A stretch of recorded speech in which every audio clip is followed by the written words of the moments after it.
Oke, jadi kali ini gue akan bahas salah satu film horor terbaru yang baru aja rilis di bioskop. Jadi buat kalian yang pengen takut-takutan di bioskop bisa langsung aja ke bioskop. Walaupun sebenarnya gue nggak terlalu rekomen banget sih sama film ini. Tapi ya udahlah ya, mengembalikan rasa kangen kita terhadap film horor Indonesia.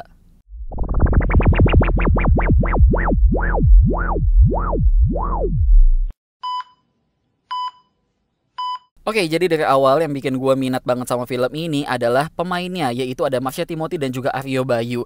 Tapi sayangnya nih yang bikin gue skeptis adalah ketika gue tahu sutradaranya itu adalah Rizal Mantovani. Yang gue akhirnya mikir kayak, ya oke lah zaman dulu Doi itu bener gitu ya kalau bikin film karena Doi yang bikin kuntilanaknya Julie Estelle.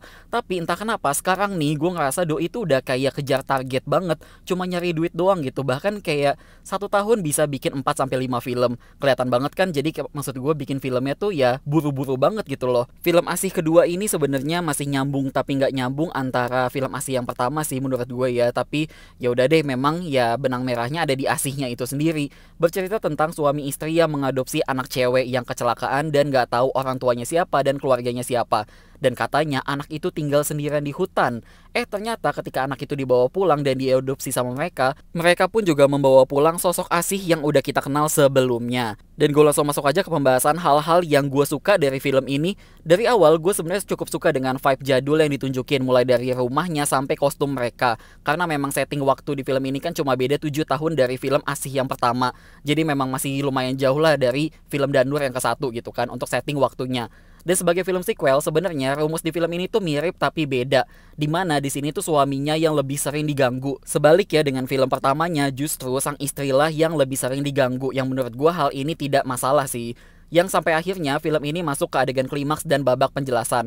Ternyata ada adegan flashback soal Asih yang lebih lengkap dibandingkan film pertamanya. Yang akhirnya karakter Asih di sini tuh jadi jauh lebih jelas banget asal usulnya. Terus juga yang gue suka ada sempat satu adegan penampakan yang dimunculin siang-siang, siang bolong gitu ya, tanpa hujan, tanpa petir, tanpa malam-malam. Jadi menurut gue itu suatu hal yang beda lah dibandingkan film pertamanya. Lalu ngomongin soal style sinematografi, menurut gue ini tuh stylenya Rizal Mantovani banget. Tipikal kameranya itu yang gak bisa diem alias handheld. Beda dengan film pertamanya yang disutradarain sama Awi Suryadi yang lebih suka track ke kanan atau ke kiri untuk style sinematografinya. Terus juga ada beberapa editing yang menurut gue menarik banget. Kayak contohnya air keran yang berubah warna dari warna merah ke air jernih, itu keren. Terus juga bayangan Ana dan Asih yang lagi main domikado itu juga cukup keren gitu ya. Terus juga gue suka banget dengan adegan klimaks di sini yang jauh lebih heboh, lebih rumit, dan bahkan jauh lebih emosional dibandingkan film pertamanya. Yang menurut gue film pertamanya itu klimaksnya kayak oh gitu doang, udah selesai gitu loh, udah kelar gitu kan. Dan gue akuin juga di sini aktingnya Marsha Timothy itu bagus banget loh. Pokoknya nih, poin dari segala poin, gue tuh suka banget sama babak ketiga dari film ini. Tapi gue nggak suka banget sama babak ke-1 dan kedua dari film ini yang udah terlalu basi menurut gue. Dan kita langsung masuk aja ke pembahasan yang gue kurang suka dengan filmnya. Babak pertama dan kedua yang udah gue bilang tadi, gue sebenarnya agak kurang suka karena adegannya kayak cuma day by day di mana si Asih ini menghantui mereka. Mulai dari si Razan, yaitu suaminya, sampai ke Sylvia yang dihantuin juga. Yang akhirnya menurut gue hal ini udah kayak klasik banget aja gitu, udah biasa aja gitu loh.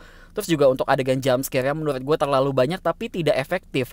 Karena gini loh, gue nonton film Asih pertama itu sebenarnya tidak di bioskop, tapi gue nontonnya di Netflix alias di laptop. Tapi anehnya gue bisa terkagetkan loh dengan jump scare yang padahal gue tontonnya di laptop gitu kan, bukan di bioskop. Sedangkan film ini yang gue tonton di bioskop malah nggak kaget sama sekali dengan jump scare-nya. Dan terasa maksa sih menurut gue. Dan entah kenapa juga menurut gue karakter Sylvia dan Razan di sini tidak disetting menjadi karakter yang taat agama gitu ya. Kayak istilahnya di film Asih yang satu yang menurut gue lebih nunjukin sisi religiusnya mereka.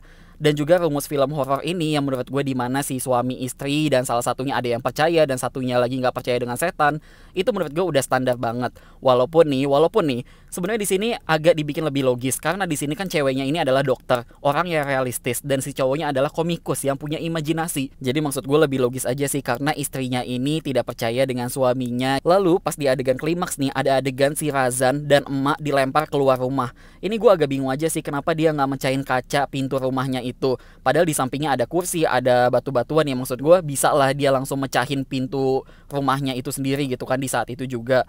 Terus juga vibe di rumah sakit yang menurut gue agak kurang jadul dan entah kenapa kayak nonton film Indonesia yang kurang budget kesannya. Lalu ngomongin soal make up, gue agak kurang suka dengan make up ya emak yang menurut gue kelihatan kasar gitu ya, kayak itu kelihatan banget mukanya ditua-tuain.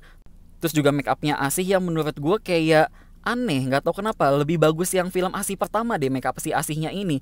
Asih kedua ini terasa kayak CGI, tapi gue nggak yakin itu CGI juga sih untuk mukanya dia ya. Jadi untuk total skor film kali ini gue kasih nilai 6,4/10. Pada akhirnya semua film itu setara masing-masing kok.